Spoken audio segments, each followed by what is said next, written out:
If you are struggling with your kip up, then this video is for you. Today, we will break down the most common problems, pitfalls, setbacks, and blockages that are stopping you from doing the perfect kip up.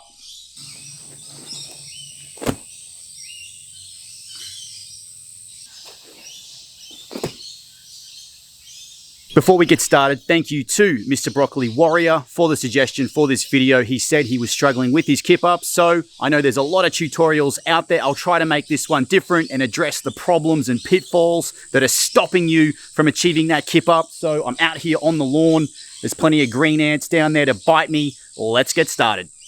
There's two different styles of kip up I like to do. The first one is where we actually fold or hinge at the hips on landing and we land in a deep squat. And the second style is where we really arch and extend through the hips and keep the glutes active and the hips pushed out for that nice arching exit. So we'll take a look at both of those in today's video, starting with the fold. If you have an old gymnastics mat or a mattress, it can help just to have a little bit of extra confidence or find a nice soft piece of grass to practice on.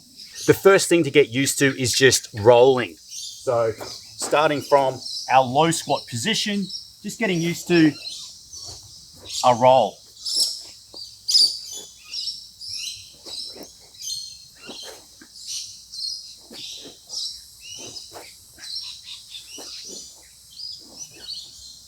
Next, I want you to add the hands, which are placed directly behind the shoulders with the roll.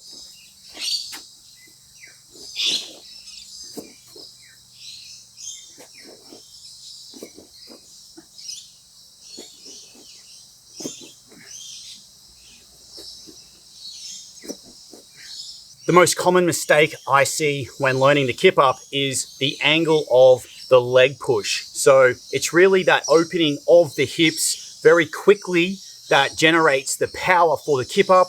And we can also push off with our hands to get a little bit more power off the ground as well. The only problem is if you direct your energy too far up, you will go straight up and you won't make the landing. Or if you go too far horizontal, again, you're not creating enough height and space to get around and land in your squat position. So let's take a look at how we get the correct angle with the legs for that explosive extension of the hips. A great drill for practicing the correct angle of the leg push in that 45-degree angle is the arch, and we just land with our feet, which looks like this.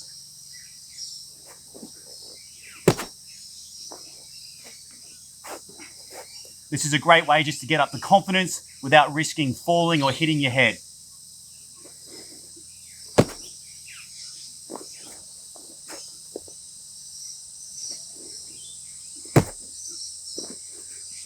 And from here, we can start to build our confidence with a little bit more power.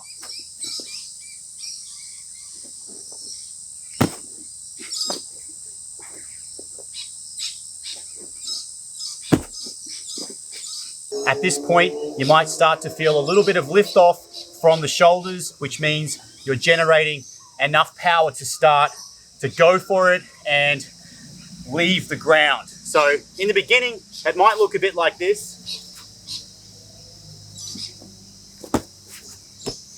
And that's okay. What you really want to focus on, and this brings me to common mistake number 2, is where the feet land. We need to get our feet underneath ourselves in order to recover in the squat position. So if your feet go too far out, you're not going to make it. So after you do the push, you've got to suck them in and under yourself as you whip up into that hinged position. So drill that, and eventually you'll start to whip up into the vertical position.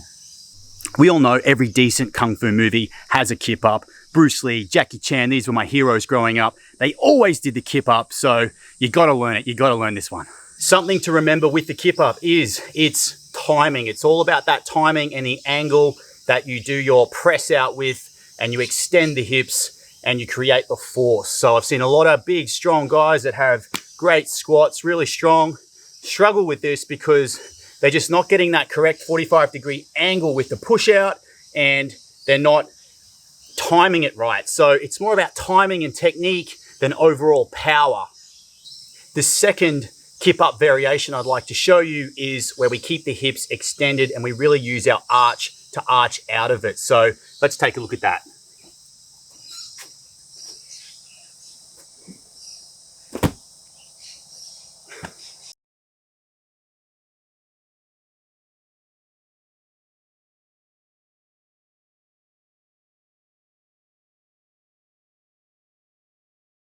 This second extended variation is slightly harder than the first one. There's a little bit more technique involved, but essentially what we need to do to develop this is be comfortable with that hip extension and have nice, strong hip flexors that can accept the load. So one good drill you could do to practice that is this sissy squat variation. And what I'm trying to do is really accept the load into my hip flexors. I'm arching through the T-spine and I am squeezing my glutes to protect the lower back. Like so. If that is too hard, we can get a box and do this from a height. Same drill, but using a box from a height if getting to the ground is too hard.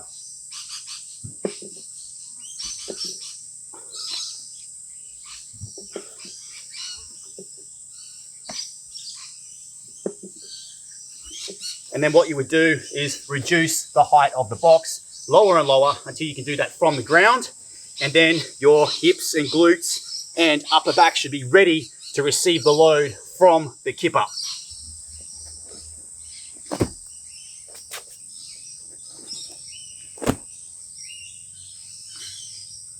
Once you've got a handle on the kip-up on its own and you're comfortable with it on the grass, it's time to put it in some combos.